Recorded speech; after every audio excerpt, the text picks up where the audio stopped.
Okay, so off the back of my Phantom draft a couple of weeks ago, I decided to kind of flip it a little bit and I'll go through club by club and just kind of explore all of the different players that your club might be going after in the 2024 draft. We'll kind of do it on a needs basis more than that sort of Phantom draft style, pick 1, pick 2, pick 3, etc. So let's get straight into it. I won't bore you any longer. We'll start with the Adelaide Crows because alphabetically they sit at the top of the list.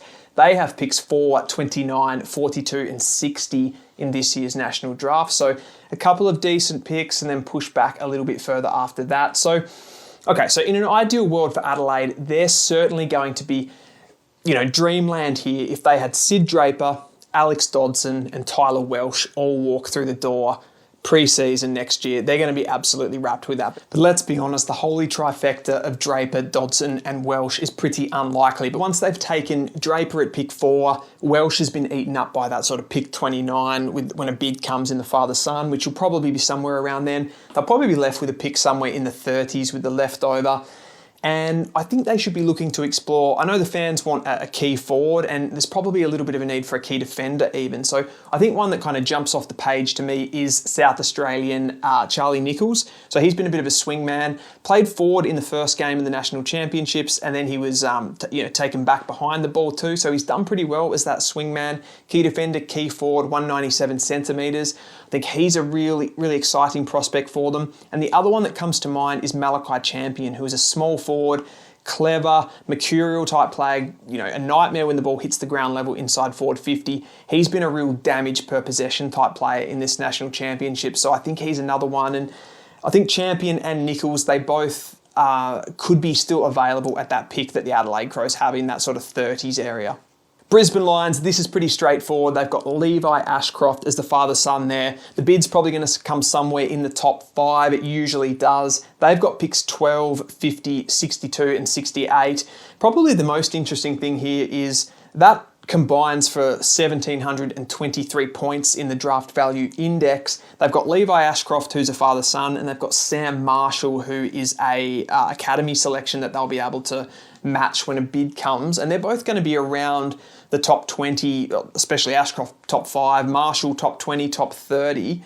So they're probably going to have to trade a future here or something to actually get the points. At the moment, they've only got as I said, the 1,723 points. If a bid was to come for Ashcroft at pick 3, for example, that's already 2,234 points. They will, as it stands, get the 20% discount on Ashcroft, which would bring it down to 1,787 points.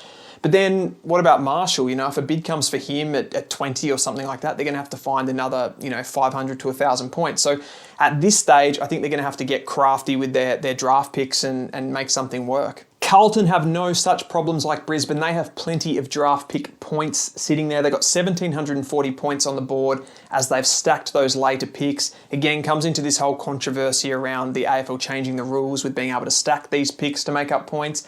As I said, 1,740 points. They've got Ben Camporelli and Lucas Camporelli both sitting there.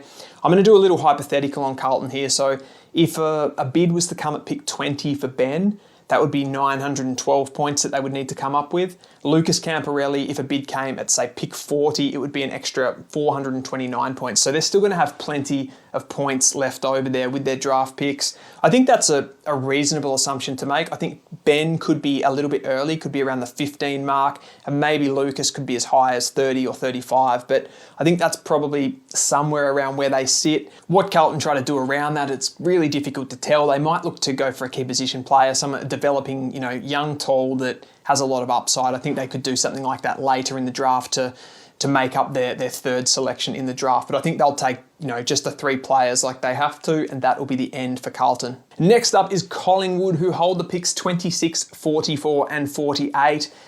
They've got a really interesting situation. I spoke with the boys on Pies Footy the other day and we talked about halfbacks. A lot of the fans also want a key forward and there's probably a little bit of a need for some midfield depth in there with some of the players that will retire over the next few years.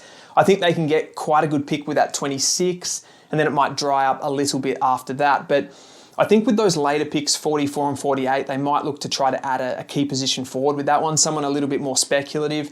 They could look over to Western Australia for someone like a Max Raw or a Cale Guerin for that big physical forward that sort of can impact straight away. On the other hand, with that pick 26, they're really going to look for that quality player, that long-term prospect for either the midfield or that half-back line like we spoke about. I think the real major options here, I like Murphy Reid to Collingwood. I just think that's a real match made in heaven. Real sort of, cerebral player, smooth-moving player is Murphy Reid. If he's available at 26, I think they probably will take a player like that. It's looking more and more less likely that Murphy Reid will slip to pick 26. So I think it's going to be more one of those halfbacks that I mentioned. Someone like a Toby Travalia. I think he's a really good option that has those midfield qualities later on. And also Harrison Oliver, who's, showed his talent. Again, these guys will be right on the precipice of that pick 26. But if we're talking about what Collingwood sort of needs to be going for, if they could pick up a silky halfback flanker with their first pick and a big, powerful key forward with the second pick, I think that's absolutely mustard for them.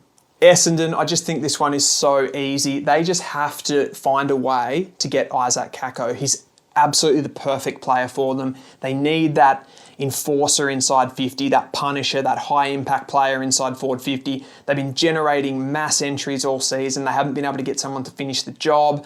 I think they lack a little bit of, small forward, high-end talent. Gresham's there, Guelphy's there. Is there that? They've got Davey, who is coming through as well. So they've got a little bit there, but someone like Isaac Kako, who can just come straight into the side and make an impact, I think they've got to do everything that they can. They currently hold pick 15. Is that going to be enough for Kako? Again, it's looking less and less likely, but can they get crafty with these picks? Can they try to trade up, get to, pick 11 or 12 or something like that, do something with Fremantle? Maybe that can facilitate the Kako move, because I think this one's it's just got to happen. Freo are going to be able to do absolute damage in this year's draft. They hold picks 10, 13, 16, 25 and 61 at the moment. So plenty that they can do, and they might get crafty also and do a little bit of trading. I think they lack forward 50 punishers as well. That midfield is really young and it's really dynamic with Hayden Young, Caleb Sarong, Andy Brayshaw. I think they're going to look for a forward 50 player, and there's quite a lot on offer in this first part of the draft where they have a lot of picks. I think if Sam Laylor is still available at pick 10, I think that's an absolute no-brainer for them as that sort of, dusty type forward half midfield player. I think Christian Moraes is another one that could be a real option for them. He's more that sort of athletic aerial type player that's, good on the outside, good with ball use, and can, provide that scoreboard impact for you inside forward 50. And like I said with Essendon, they might go for one of those gun small forwards, like an Isaac Kako or a Joe Berry, someone like that. Those two sort of really mercurial forwards that are going to do impact inside forward 50. I think it's possible that Berry will be available with, a pick 16 or even a pick 25. So that might be something that they can explore. I reckon they'd be hoping with one of those picks of 10 or 13 that they'll be able to get one of those high-end midfielders like a Moraes or Laylor. So I think those are the players that are going to be in mind for Freo. Another, aspect with them is that they might look to explore the free agency market as well. There's a few players there that they could really, really use. Someone like a Perryman. He looks liking to go to Port Adelaide at this stage, but yeah, there's a few there. Also Liam Baker looking to go to the Western Australian area. So yeah, it's a tough one, but Freo, obviously, they can do mass damage there. There's also got to be a bit of an eye on Bo Allen as well with one of those early picks. So I think he's really coming hard for the top 10. He'll be around that 10 mark. So Freo would be silly not to at least have a bit of a look at Bo Allen, the form that he's in. So the Cats, they just have to go for a midfielder, don't they? They enter the draft with picks 14, 34, 52 and 70. I think if anything, that could get a little bit better if they fall on the ladder. As I said, got to get a mid, and they've got to have one eye on Murphy Reid with that pick 14. I think, again, Murphy Reid could be looking for that top 10, top 5 sort of option even now. I think 14 easily would have got the job done before the National Championships, but he's just performed too well. The other one that could slide here is a Christian Moraes, which I also linked there to Freo. I think Geelong will have an eye on him as that forward of centre midfielder. And the other one, a bit more of a smoky, a little bit more speculative, is Harvey Langford, who's putting together an amazing national championships. He's a big-bodied mid. He can come in there and sort of be that, a little bit of that Dangerfield replacement. He obviously doesn't have the, the speed or the power of Dangerfield, but he's a bigger body. He's got that beautiful left foot, can link up with the likes of Max Holmes, and I think that'd be a really good match as well. Vic Country boy, so it kind of works out there as well. The Gold Coast hit the draft with picks 7, 8, 20, 27, 32 and 53. So they've got a smorgasbord of draft picks this year, but I don't think they're going to use them all. They'll definitely be using up pick 7 or 8 to get hold of their little prodigy in Leo Lombard. One of those picks will go to him. I think the other one that they'll try to be trading off for a ready-made player. So, the links are there with Richmond, players like Dan Rioli and Shea Bolton as well, could be going north and then sending that pick back to Richmond. I think that works for both teams. They've also got the fact that they've got Zeke Uland, who, is looking like an early first rounder in next year's draft. So they're going to be wanting to get the points. So could be a lot of trading and pick swapping going on with the Gold Coast. And it's not like they really need any high-end talent. The talent's kind of there. They just need to develop it at this stage. So they're a pretty easy one, the Gold Coast. We move on to GWS, and they've got picks 11, 24, 49, and 67. I think their key position stocks are really good in the forward half. The key defenders are obviously brilliant. I think best in the league. So it's probably looking like a midfielder or a specialised winger, that type of player. Josh Kelly, he's getting a little bit older, as is Lockie Whitfield, who's been there for quite a while. So again, pick 11, they could be looking at a Christian Moraes, that sort of more outside midfielder, forward of centre type player. They've got plenty of big bodies in there, so I don't think they need to go after, the Sam Laylaws or the Josh Smiley type players. They're more looking for those sort of silky outsiders. Murphy Reid will definitely come into calculation for them. And then it could be looking to those, they could take a more speculative pick and go for one of those half backers like a Harrison Oliver, like a Toby Travalia, or like an Angus Clark from South Australia. I think those players are all in the mix for GWS. Hawthorn hit the draft, and I think they'll be in the market for tools at this stage. They hold pick 6 and pick 30 at the moment, so quite a strong draft hand at the upper end at least. Now, they keep getting linked to the Whitlocks, and I think that's definitely an option. Jack is that more key forward. Matt is the sort of key defender type swingman, really dexterous and good at ground level is Matt Whitlock. So I like that. You've got Job Shanahan as that more just traditional key forward, I suppose. They could definitely take a play on someone like him. And then there's Jonty Fole as well. But maybe other than the Whitlocks, I think pick 6 is a little bit too high to go for those two other players. So, could Hawthorn potentially here surprise us and take one of those high-end mids like a Sam Lawler, a Christian Moraes or a Murphy Reid, someone of that ilk, even a Jagger Smith if he was to fall through as well with that pick 6, and then look to draft one of those key forwards with pick 30.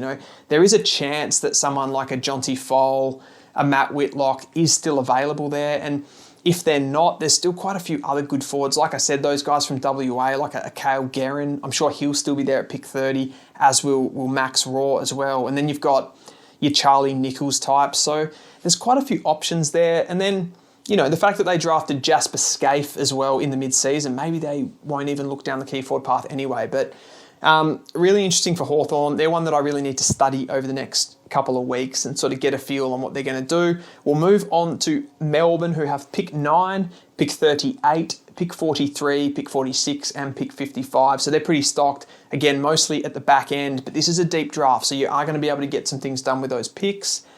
Most of their drafting recently has been players, key position really, Jed Adams, Blake Howes as sort of key defenders. So they've got a little bit of talent there coming underneath. Drafted key forwards like Jacob Van Ruin and Matt Jefferson, who's playing some pretty good VFL footy as well for the Ds. The one that sort of stands out from a list management point of view, I think, is maybe an understudy ruck. They do have that pick 9, so this is where I probably, spin them to a Matt Whitlock as well. Could they take a Matt Whitlock, that sort of talented understudy to Max Gawn, can play either end of the ground?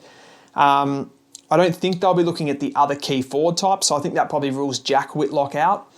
And, the other option is just to go best available talent and take one of those highly talented mids as well. But at the moment, I might pin them to Matt Whitlock. I think that's actually a bit of a match made in heaven, so we'll pencil that one in. But yeah, at the moment, I'm liking the idea of a ruck. You've got a player of Matt Whitlock's quality there, pick 9. It's sort of making a bit of sense, so I'll go with that for Melbourne. Next up, we've got North Melbourne, who are probably the club that's changed the most since I did that sort of phantom draft. They've gone into second bottom on the ladder. Their form probably says that they're going to, jump up the ladder even above West Coast by the end of the season.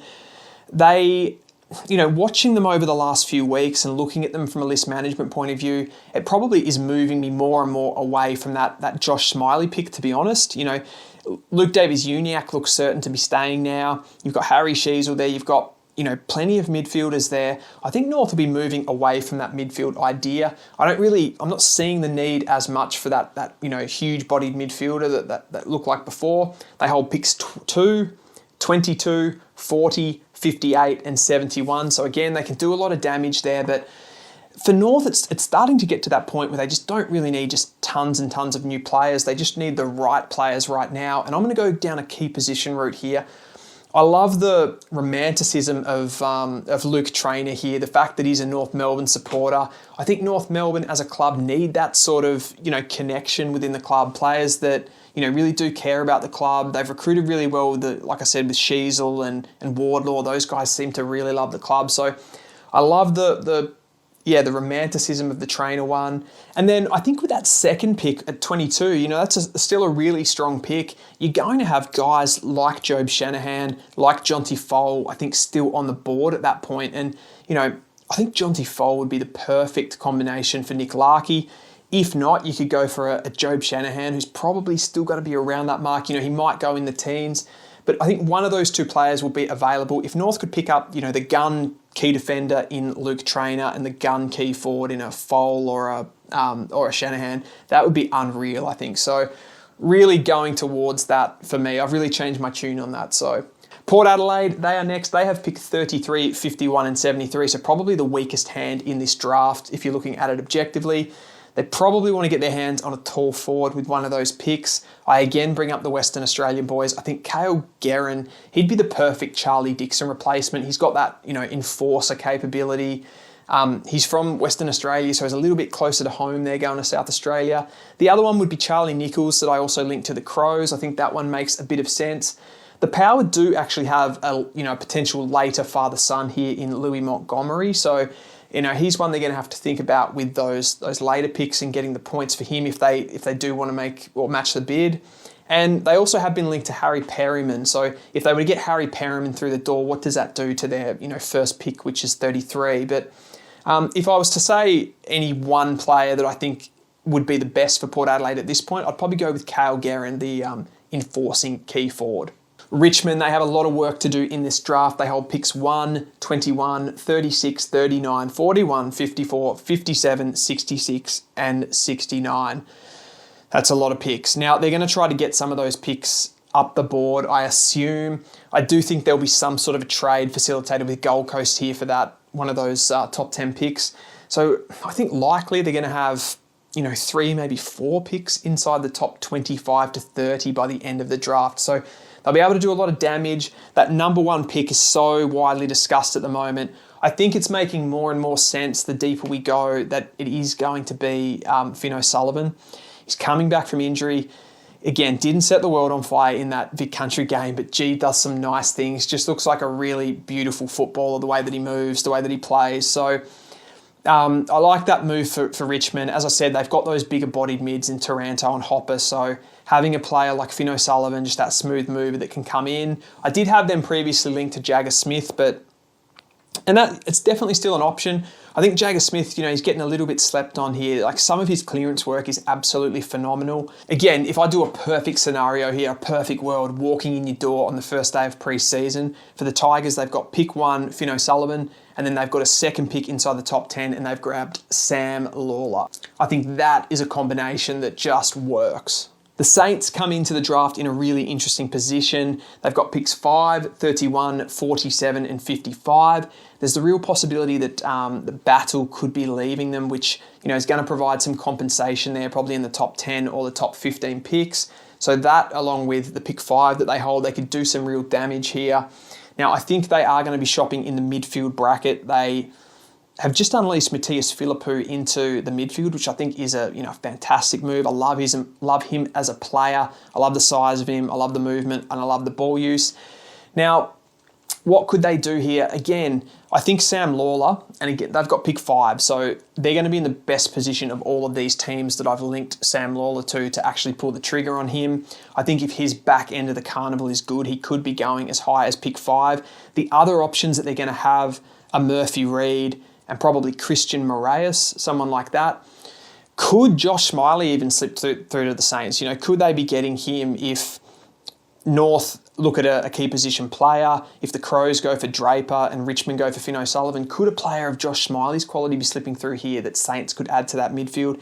That's a possibility. Then with that second pick, if it's somewhere between 10 and 15, they could snag someone like a Murphy Reid or even an Isaac Kakao if Essendon can't get to him. So I think there's a lot of possibilities for St Kilda. It's a really hard one to pin down because we don't know what that compensation is going to be for Battle. I do like the Murphy Reid link to St Kilda as well as that silky mid. I do think maybe he's a little bit too similar to a Jack Sinclair, but if you could bring Jack Sinclair into that midfield, you could play Murphy Reid early in his career across half back. I think that kind of works.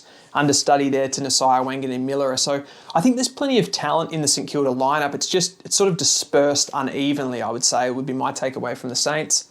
We'll move on to the Sydney Swans, who don't really need to do a lot in this draft. Currently, they have pick 18, 19, 56, and 74.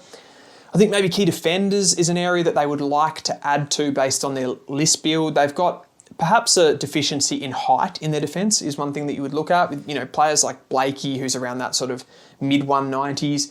The three defenders that kind of stand out as options with those picks 18 and 19 are probably Harry O'Farrell, Noah Mraz, and potentially a Matt Whitlock, although that's a little bit early. I think if they could pick up, a Harry O'Farrell, who's a really good lockdown/intercepting defender, that's got to be a really good move for the Swans. But again, I don't think they'll be particularly busy in this draft as well. They could be coming off a flag as well, so who knows. We'll move on to West Coast, and they hold, I think at the end of the season, they'll probably hold pick 2, but maybe pick 3, who knows really. So I'm starting to lean towards Josh Smiley to West Coast. If they have the pick 2 especially, even if they have the pick 3, it's still a potential, I would say. The other one's got to be Jagger Smith. So it's a two-horse race in the midfield idea there. Just imagine a midfield with Harley Reid, Jinby, Smiley and Hewitt. That is a big-bodied, menacing midfield, the future of the West. They'll re-enter the draft, of course, at 23 with their second pick. They've got to get crafty here somewhere. They've got to get one more pick, I would say, inside the top 20 to get this list going. It's looking really stale. Obviously, they've moved the coach on, which is, that's a tough call, but probably one that needed to be made just to freshen the place up a little bit. I think they could be going for one of those half-backers that I've talked about. There's a Harrison Oliver there with their second pick, a Toby Travalia as well. One of those guys that really good with their ball use, gives a lot of run, gives a lot of energy to this team that kind of just needs probably a bit of a wake-up call in some ways. So I like Travalia, I like Oliver. The other one I like is Angus Clark, who I've mentioned a few times. So any one of those three picks, if they could get with their second, I hope they can get crafty with their draft picks and get somebody else maybe inside the top 15 or 20 as well. For the Dogs, I think it's a little bit like the Swans. They currently hold picks 28 and 45, having traded away their first rounder. The big questions with the Dogs are probably in regards to Rory Lobb. Will he stay? Will he be a defender? Because I think that's a big part of their list build here. They do need a key defender, but if he stays, maybe less so.